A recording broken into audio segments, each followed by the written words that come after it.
Hi, I'm Dave, and welcome to another episode of What's in the Box.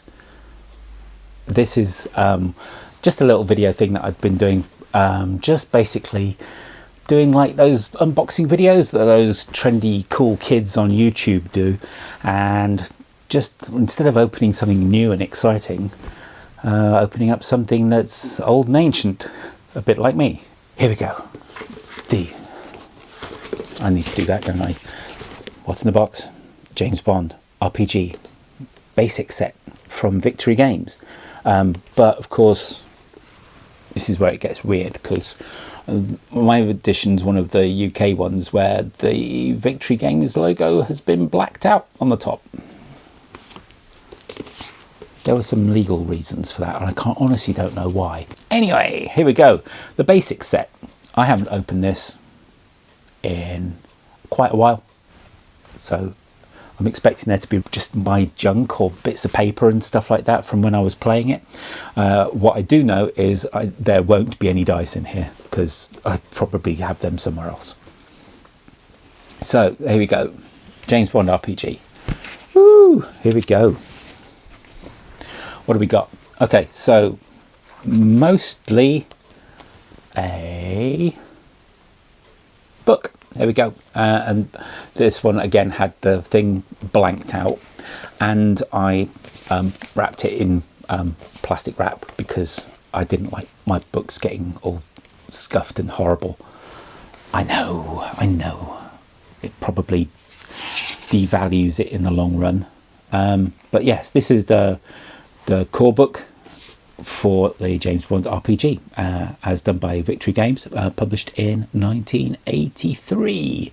And to continue the blacking out of the Enter the Victory game, which is strange because it's on the flyer that's in there as well. It says Enter the Victory Games World of on the top there. But yes, to continue their editing, this version actually had it cut off the top of the first page. Where to? Okay, but yes, here we go. This was great as well. I do love this game immensely. It's definitely up there in my top 5 of all time. Mostly because it was just darn cool and quite revolutionary for its time. Has a really nice intro read through.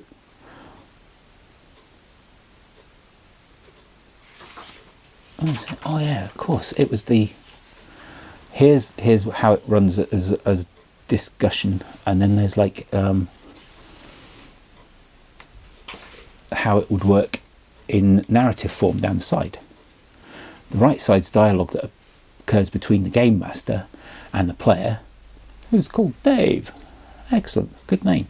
And on the left hand side is the mechanics for how it works, I think. Or is it the other way around? One of those. Anyway, it's great. Really nicely done. And of course you have your characters to start you off with, just in case you wanted to start playing straight away.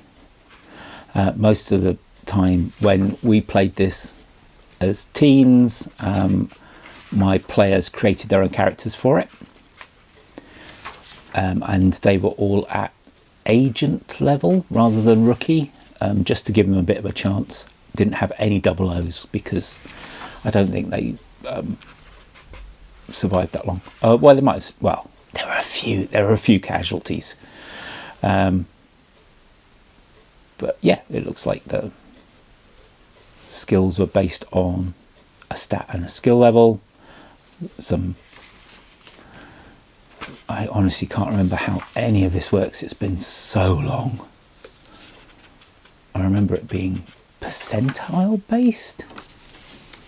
Now this is where it gets tricky. I'm trying to remember, because there was here we go. So there was your chance range, and then you looked up to see what the quality rating of the result was, depending on what it and there's acceptable, very good, excellent.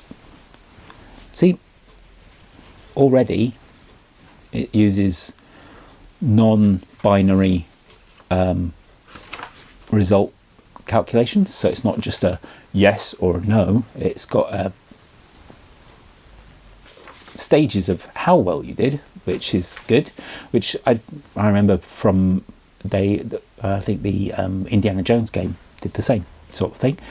And of course the other big thing that Bond did well before, well, Bond certainly did before other people, was introduce hero points, which, well, it certainly introduced it to me anyway, because I honestly don't think I've seen anything else that did hero points beforehand.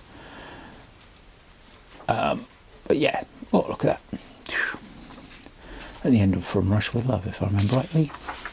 But yes, I was always a massive Bond fan. Still am. Also, it's controversial. We have rules for seduction and torture in here, which I don't think you could get away with these days. I know it's not designed for, like, you know, you to do the torturing. It's designed by NPCs against player characters. So it was really that bit when, you know, Daniel Craig's getting whacked in the nards by Lashif. Still, in my opinion, best Bond villain. Mads Mikkelsen, amazing as always. Well, best Bond film, actually, let's face it. Come on, what's your favourite Bond film? And if you don't say Casino Royale, you're wrong. No? Okay. Answers in the comments, just in case.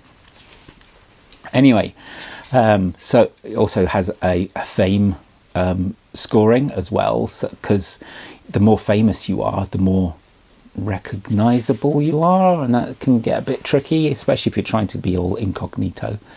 There's the hero points bit as well, which is great. A ridiculous amount of descriptions for guns and vehicles and stuff like that. They really liked their cool illustrations. Oh, look at it, it's great.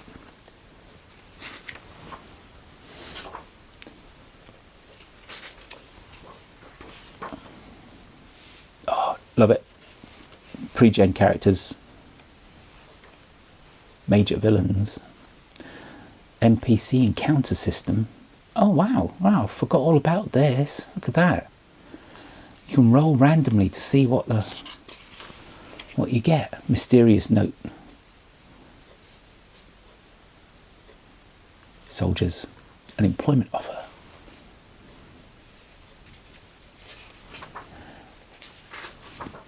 So cool.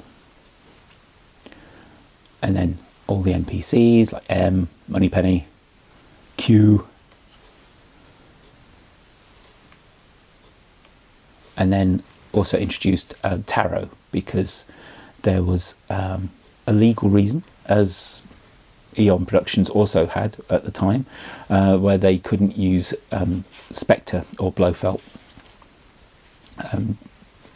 Finally got resolved just in time when Casino Royale happened. If I remember rightly, it was just after that or just before that. But back in the 80s, for licensing reasons, Victory Games couldn't use Spectre or Blofeld, so they created their own equivalent, which was the organisation Tarot, that was run by a chap called Carl Fenric Scorpios.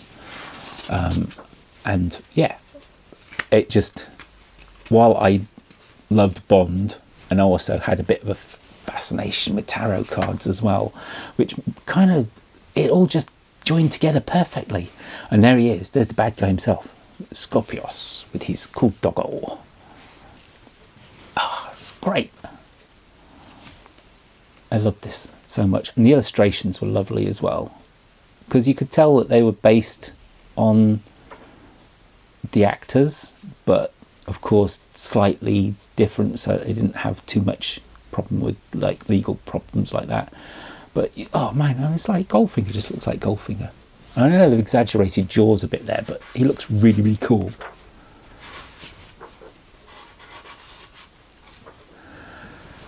And then we get some cool city locations and solo adventure, if I remember rightly, for Dr. No, to introduce you to it. Great. Love it. I still love it. It's so lovely. Anything else in here? No, just got a pad of character sheets. Cool.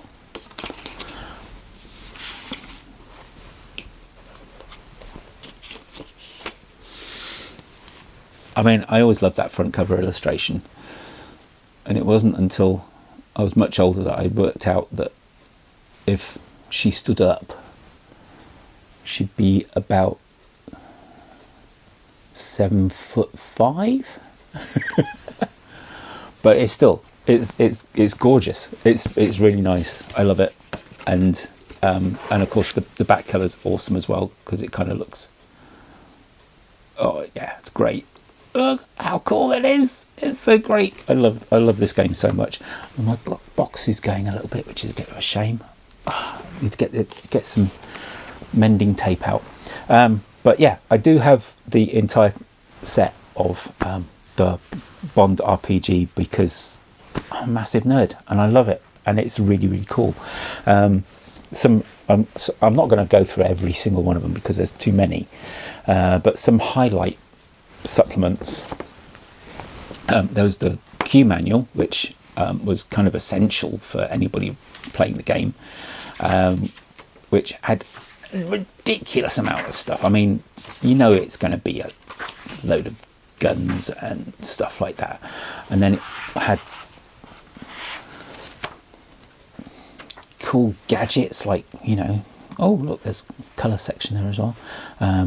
Like the attaché cases and pen pistols, shoe escape kits, and then you've got ridiculous ones like the alligator submarine, some cool boats as well, and there's auto gyro, helicopters, tanks, cars. So great. Oh, look at that. Oh, that's just cool. Oh yeah, lovely. And on top of that, it's got some exotic weapons and some details of the staff that work in Q Branch. It's just great. Oh, a section on poisons and yeah, awesome. But yeah, that was an essential thing that everybody had to have when they were playing this. There are a couple of extra little bits as well. There was like a Gamemaster pack which came out, which was nice. Oh, that was censored as well. And it had these cool little standees for when you're doing fights rather than using miniatures. And these used to pop out, and you could pop them straight back into the thing as well, so it could keep them nice and safe. But yeah, use those a few times. They were great. Oh, GM screen. Oh, it's got a paper clip still attached to the top of it somewhere. Oh no, paper clips. All why? Cool. I don't know what that was for. Oh no. I don't think that belongs in there somehow. But I don't know what that's from, but I'm going to keep it out because it's not part of Bond. There we go. So yeah, big GM screen. All the details on both sides. What else have we got in here?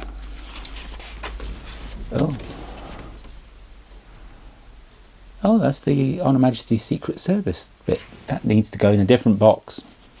I'm going to keep that out so I can put it in the right box because I'm pedantic like that. Oh, hello. Look, we've got some. These are the little things that the standees used to clip into. So they used to pop into there and then go on this blank playmat so that you can work out distances. But I've found some player characters. I wonder who these were. Right, so there's Kimberly Jones, who was a rookie. Oh, that actually looks partially like my handwriting. Dave Phillips, who was an agent. I don't know whose handwriting that was. And Robert Bob McCoy. That looks a bit like Coop. Cool. I wonder if they were still alive by the end of it, because I know a lot of my player characters had nasty turns. So yeah, there was a nice Gamemaster pack, which was great, and then there was also the, oh god, this is dusty, for your information supplement. Oh man, what was in this one? 40 illustrations and maps, and booklet offers additional information for brainwashing and amnesia, undercover agents and imposters, an adventure generation system, real-world intelligence, and additional NPCs and thrilling cities. Hey, of course there is a whole book called Thrilling Cities, which is behind me, which was kind of based on one of Ian Fleming's actual books, which was, oh, I wonder if you could use that as a tourist guide. If ever you went to Amsterdam, you could use that as a map. I don't know. Loads more NPCs, loads of them. And details of actual intelligence agencies. Well, at least correct up until 1984 or wherever this one came out. And there's a bit about brainwashing. And take that fire extinguisher to the face. Like that. Just like that. Great. And adventure generator. Awesome. When was this? 84. Yeah, I was right. Amazing. Amazing. Some more character sheets. Another pad of character sheets. Oh, and some blank stationery packs for writing your briefs on there to hand to the players. Oh, and more characters. Alexander de Bracy, who was an agent. Patricia Lamont, who was a rookie. Daryl Van Horn. wasn't that in oh god, was that Witches of Eastwick? I can't remember now. Oh, and some NPC cards which I haven't used, and that one obviously didn't have a name. Didn't get around to naming that poor person.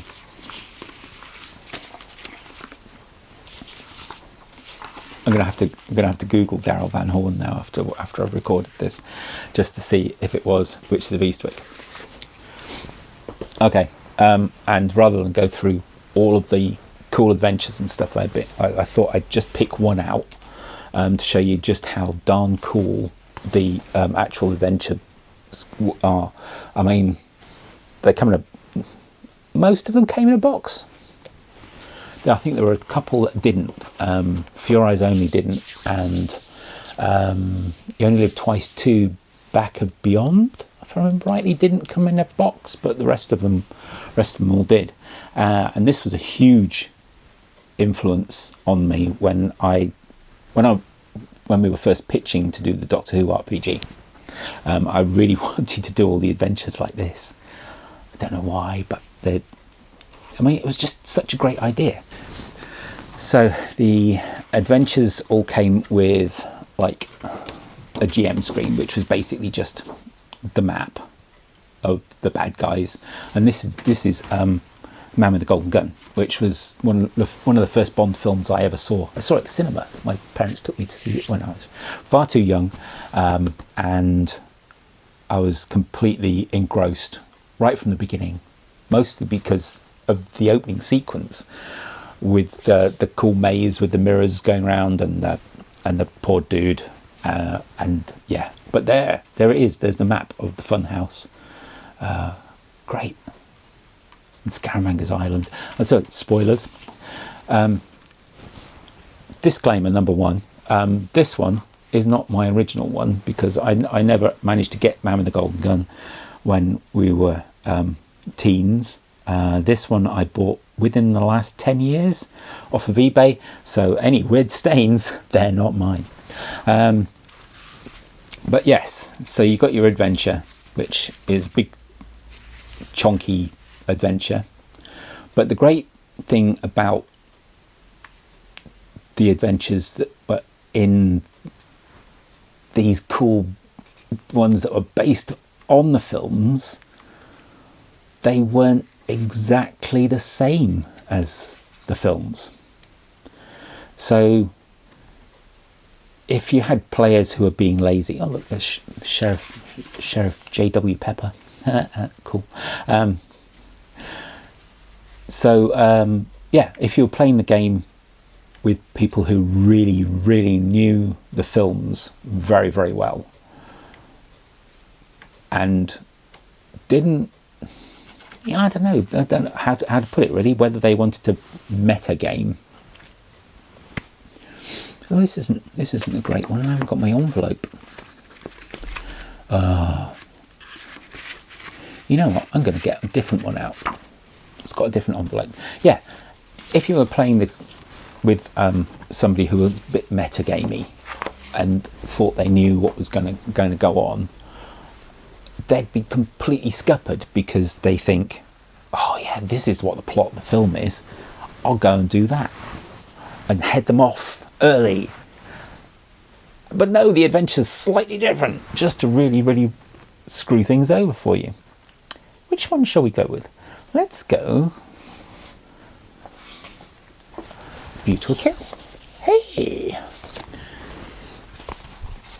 So, here we go, View to a Kill. But I've got this upside down. No, I haven't. That's all right. Okay, so here we go. So, adventure, as before. Briefing for characters, cube ranch equipment, little submarines, guns, Heckler & Koch MP5, and Zoran as Christopher Walken. And I've got a little note here that says dead. So somebody killed Christopher Walken by the time I was playing this. Oh, dead. Somebody killed. Oh no, Dusty. Somebody killed Grace Jones off as well. Oh, killed him too. Oh no, captured. I've got written on here. So captured. So yeah, you have your nice, cool characters. Oh, Kimberly Jones. That maybe I'd written up her as a NPC for somebody because they had their character killed. So yeah, pre-title sequence, second briefing, main stuff, maps, chases through Paris. Oh look, I've been writing notes on here. Terrible. I think I played this game about 4 or 5 times this particular adventure because View to a Kill was good, especially when Christopher Walken goes completely bozonkers at the end and starts. Yeah, that was a bit of a shocker. But yes, when you're playing it, everything's slightly different. You get a nice envelope which you put your props in so you can hand them over to the players. I think there are some still left in there. You cut out your props and you've got little photos of people so you can hand them over. So we've got some surveillance footage and here's some photos and stuff and some details of snowmobiles and some maps for the players. And you get loads of really cool stuff. I mean, look, this unwritten check from Zoran, and somebody doing their accounts, and the maps, and some more like surveillance photos, but they're not photos; they're paintings, but they're really nice. I don't know who he is. Can't remember now. And there's the bit where you have to go and try and buy a horse. And GM screen, which is all maps. Spoilers. But yeah, see, is this level of cool stuff that you get in the adventures that I loved. It was like some strange drug to me. I had to play them all, had to buy them all. I loved it all. It was amazing. So there we go. The only bits that I never did get for the collection was the rather massive Assault tabletop game, which was all about loads of troops coming in and attacking Blofeld's dudes in the mountain at the end of You Only Live Twice. But I haven't actually got that, so I don't know whether they changed it from Blofeld to Taro and Scorpios. Okay. And they did a few little single scene adventure board game type things of car chases and stuff, which I never really invested in. But the rest of the game, amazing. Love it.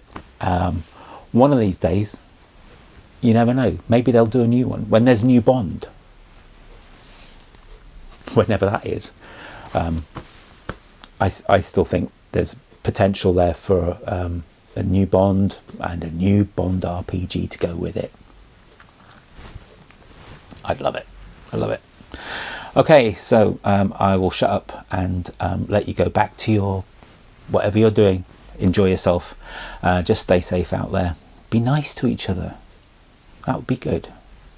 And like and subscribe. Let me know if you want me to do any more of these things. Suggest some games I might have. If I don't have them, I'll say. But if there's some games that you've seen on the shelves behind me in any of my previous videos that you say, hey, why don't you open that one? Otherwise, I'll just randomly pick a book off and have a flick through and talk about how I was tedious in my teens. But yes, stay multi-classy, take care. Bye!